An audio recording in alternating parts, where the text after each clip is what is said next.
Hey, all you cool cats and kittens, it's your favorite history teacher back at you again with another historical video. And today we start a new period, kind of one of your more longer periods of study in AP US history, period 6.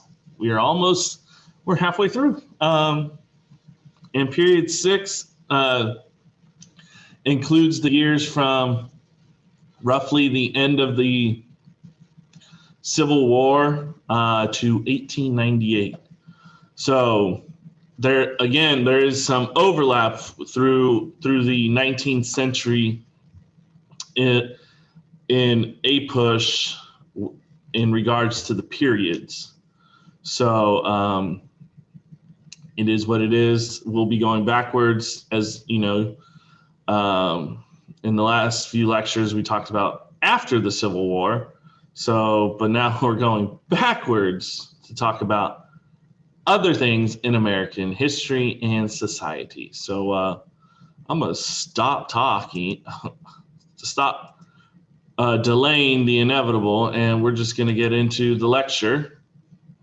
Chapter 16, The Conquest of the Far West. Bars. I didn't come up with that title, so I can't receive credit for that dab. Conquest of the Far West. Okay. So talking about the Far West and the societies that make it up, the Plains Indians is a umbrella term to describe the natives living there. But one of the big native tribes are the Sioux. And they're primarily going to hunt buffalo. In order to hunt buffalo, they're going to heavily rely on the ability to have horses. And those were introduced by Europe via the,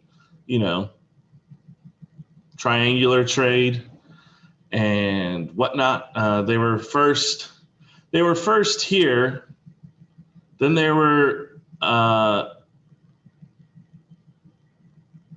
brought to Europe, and then they were reintroduced. And that is one of the benefits from the triangular trade is the reintroduction of horses that benefits the New World. Remember, Old World, New World. Many Indians were still vulnerable to diseases during this time. As railroads expanded, especially during the 1880s and 1890s, Indian life changed drastically. They're obviously going to lose land, and the buffalo are going to almost become extinct at this time. Another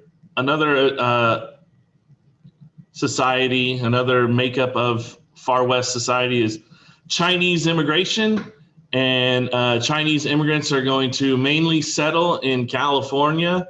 They will also be asked to work in gold mines and railroads, and it's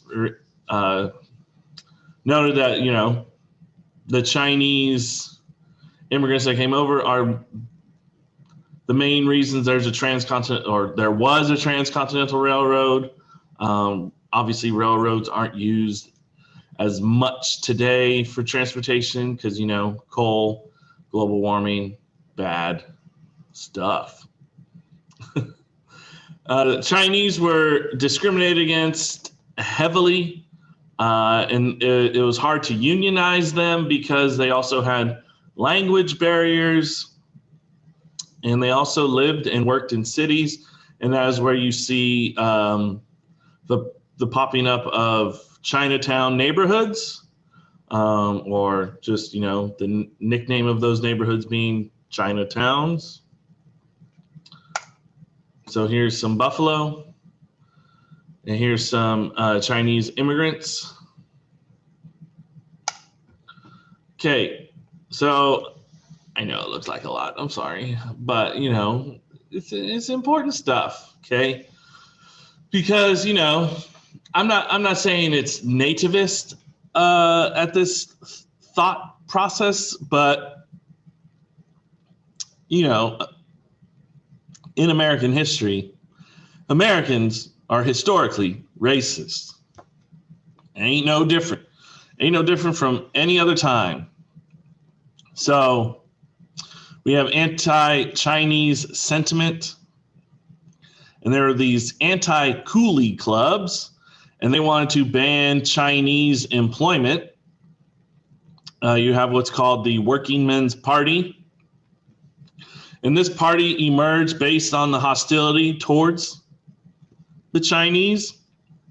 And then you have a big legislation, bill passed by Congress called the Chinese Exclusion Act of 1882, which banned Chinese immigration for I think it was 10 years. And it's those that make it to America, it's going to be a hard, arduous process in order to become citizens, because racism and all. Also, we talked about this in the last lecture, but the Western settlement was greatly helped by what's called the Homestead Act in 1862, where you could get 160 acres of low-cost land, and after 5 years of living on this land, you could receive a payment, or you pay a low fee for it, but you had to improve it. And like I said in the last lecture, people didn't really know how to, settle in the Western lands, the Western frontier, because the Louisiana Purchase wasn't that very fertile yet. I say yet. And it was usually dry, arid. So they had to improve it, it's like live on it, improve it, and then pay us a low fee. And there are going to be fraudulent tendencies led by corporations, because, if you remember from world history, more land equals what?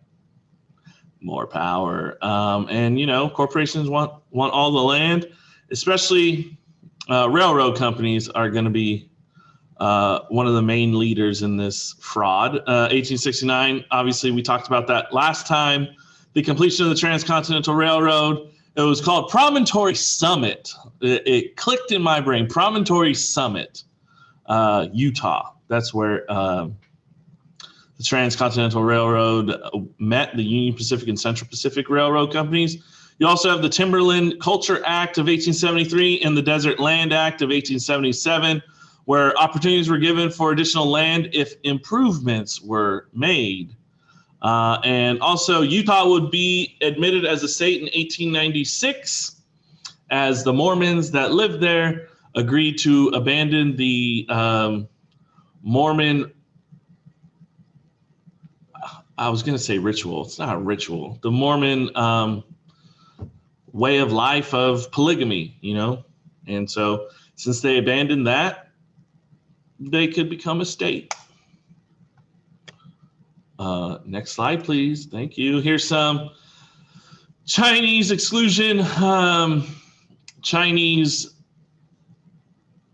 propaganda, political cartoon. So it's the Golden Gate of Liberty. You have a Chinese immigrant who's left outside. But if you were a communist, a nihilist, a socialist, a Fenian, and a hoodlum, you were welcome, but no admittance to a Chinaman. And what a Chinaman brings is industry, order, sobriety, and peace. But they don't want that.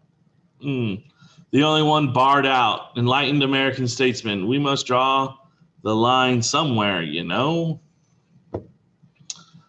Here's some Western frontier lands.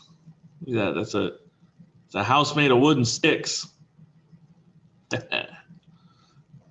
Gotta love that land, right? Gotta love. Look at that Homestead Act. All right. The changing Western economy. The West is going to be increasingly connected to the East through railroads, cattle transportation. You know, Chicago being the meatpacking hub, and obviously ranches and farms are the Great Plains, cattle, and also mining companies. The West was often seen as a place of opportunity for all. We talked about this before, the safety valve theory, where the West is kind of like it's like your outlet, your safety. I mean, if you compare it to like applying to college and that's my safety school. Well, the West was seen as that safety valve because, you know, if and when during tough economic times like the Panic of 1873, Panic of 1837, one could always move out west and start over. Also, labor in mines was very arduous and dangerous. You kind of already know that from world history, and just mining in and of itself is a dangerous profession. Cattle, large businesses, and it became large businesses for some, especially Teddy Roosevelt will try and do this in the 1880s. But the cattle industry could be very unstable because, you know, winters and it's very cold, cattle outside, starve, die, you lose a lot of money if your cattle don't survive. And if you have a lot of cattle, and especially during the winters of 1885, 1886, and the next one, 1886, 1887, were very cold, hard winters where lots of farmers lost their cattle and lost out on money. And also, it's good to note women's suffrage, women's right to vote, was higher in the West than in the East, and Wyoming became the first state to guarantee women's suffrage before the turn of the century. So, good job, Wyoming. Way to be progressive. Here's a map of Wyoming, if you ever move there. Where's the capital? Cheyenne. Where is Cheyenne?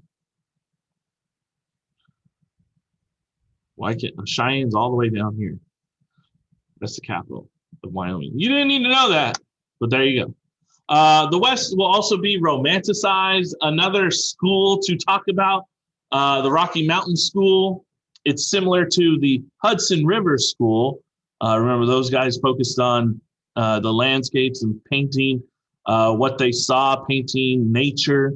Okay, and the Rocky Mountain School is very similar to that. And if you notice, they are also named after geographic landscapes, landmarks, the Hudson River and the Rocky Mountains. So why was the West so appealing? Well, there was a book named The Virginian and romanticized about the cowboy and the idea of the cowboy. And you kind of see that throughout, you know, television, I wouldn't say sitcoms, television shows, especially during like the 30s, 40s, and 50s. Was it in the 30s? Well, in the 40s and 50s and 60s, this idea of out west, the cowboy, and the West was seen as the last frontier, the last part of uncivilized America. So a guy that you need to know about the last frontier is Frederick Jackson Turner. And he wrote a writing called The Significance of the Frontier in American History.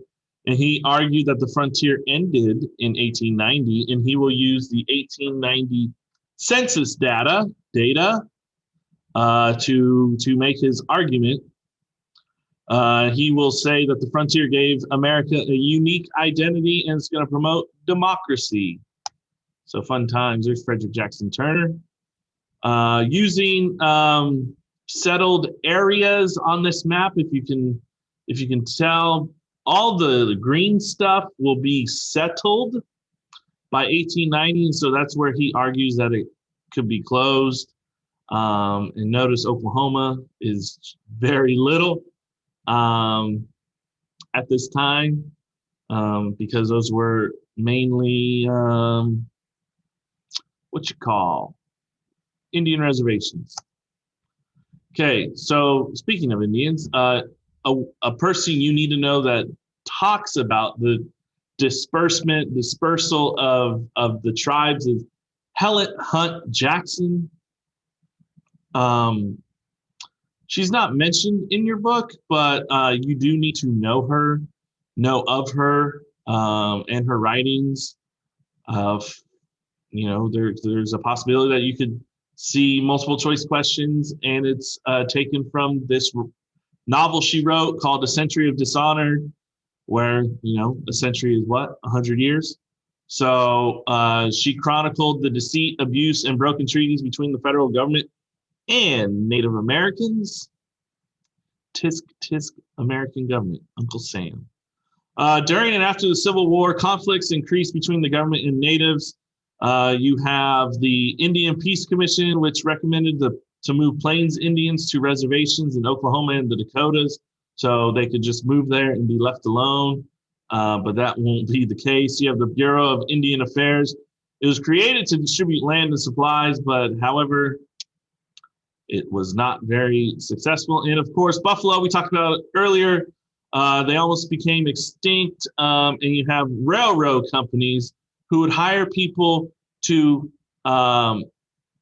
get rid of the buffalo that was in the way of where they wanted to put their railroad tracks down through Buffalo territory. And you have a guy named Buffalo Bill Cody, who had his own traveling Western show detailing how many buffalo he actually killed. He didn't actually kill all those, but we gonna talk about that. Don't worry. There you go, Helen Hunt Jackson, and that's Buffalo Bill Cody on the right. All right, so some conflicts with Native Americans. The Sand Creek Massacre, where 133 natives were killed, including 105 women and children. So you have this thing called Indian hunting out in California. It was a policy where between 1850 and 1880, around 5,000 natives were massacred between this time period. And before the Civil War, there was about 150,000 natives in California prior to that, and there are only 30,000 still left in 1870. And it's not saying that all Californians just hunted natives. They also killed them through disease. Remember, disease bad. You have the Battle of Little Bighorn, or what's also known as Custer's Last Stand, where General George Custer and the Federal Army trying to get rid of the natives, and all 264 members of his regiment were killed. And you have the tribe, the Nez Perce,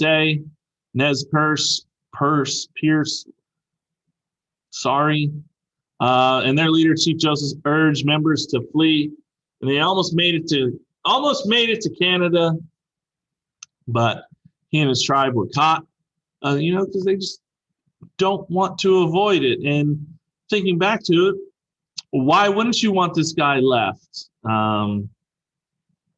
Let him leave. It's less of your problems, right? There's the Battle of Little Bighorn. There's Chief Joseph. Other more important Indian conflicts you need to know are the ghost dance. And it's a ritual that natives practiced that they believed the buffalo would return when they performed this dance, and the whites would leave the natives alone. And the government also wanted to end this dance being practiced. And because of that, it's going to lead to what's known as the Wounded Knee Massacre, or just Wounded Knee, in 1890. Fighting between soldiers and natives erupted in South Dakota. 40 soldiers and over 300 natives were killed, many women and children. And then that's going to also lead to the Dawes Act, different from the Dawes Plan. This is the Dawes Act. And its purpose was to assimilate or Americanize natives. And so whenever you see this, if you see this on an APUSH test or exam, they're trying to make Indians become more American, and that's what they wanted to do, is change the way that they dress, change the way that they profess their faith, change the way they practice their customs to be more American. Take the culture out of the Indian. They will eliminate tribal lands and provide 160 acres of land for individuals to pay for their own native land. Children will be sent to boarding school to further this cause of the Dawes Act. And they're also going to promote Christianity and change the way in to whom they prayed for. So there you got a ghost dance being practiced. And I think that's Wounded Knee. The rise and decline of the Western farmer. So in 1862, as we've already talked about, Congress authorized and subsidized transcontinental routes. In 1869, Transcontinental Railroad continued or was finished. State governments encouraged railroad developments as well. This is why railroad business booms during this time period. Financial aid was given and also land. And railroad companies will advertise to attract settlements of land. And this is where railroad centers, railroad stations, all around them, cities, towns, villages, whatever you want to call it, they all start sprouting up because, of this attracting advertisement of, you want to live out here? You want 100 acres? Come live out here for this small fee of $100, because $100 back then was kind of like $100,000 is today. And we'll get you that land you want. You can start fresh. You can build new. Come out west.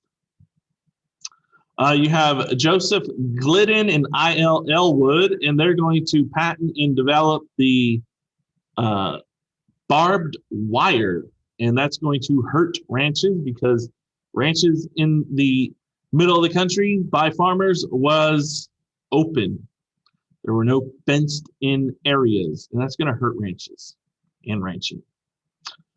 During this time period, farms are going to produce so much that prices are going to drop, and it's going to bankrupt some farms, because remember, overproduction leads to underconsumption, which leads to prices dropping. And when prices are low, the returns farmers get are very low, and they also have to pay.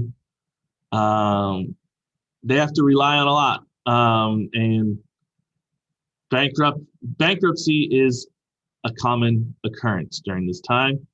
Farmers are going to come up with their grievances, blaming the railroads for unfair transportation prices, and warehouse facilities that stored their cattle, stored their grain, stored their foodstuffs, and they're going to be hit with storage prices. They're going to be hit with transportation fees, transportation storage prices, everything.